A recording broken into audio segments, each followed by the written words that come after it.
I'm going to tell you guys a secret about how I shoot such high quality videos on my phone.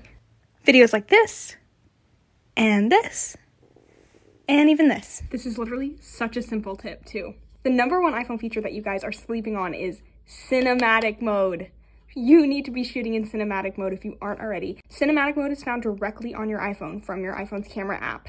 And I shoot in cinematic mode and I shoot on the back camera. That gives me super high quality videos. This is what cinematic mode looks like with the back camera. But even if you don't want to use the back camera, cinematic mode still looks great from the front camera too. What cinematic mode basically does is focuses on your face or your body if you're dancing, doing dance videos like I am further away, and it blurs out the background. You can also change where cinematic mode focuses after the video has been shot. Now you could totally stop there. Using just cinematic mode and the back camera of your iPhone produces great high quality videos, but I typically like to enhance the coloring a little bit, so I'm going to show you right now how I do that.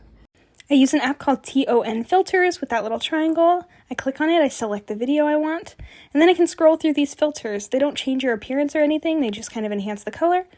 I pick the one I want, and then I drag the intensity down to usually somewhere between 50 and 70, depending on the clip. Then I just save it to my photos, and that's it. I post it. That's how I shoot super high quality videos on my iPhone. I hope this helped.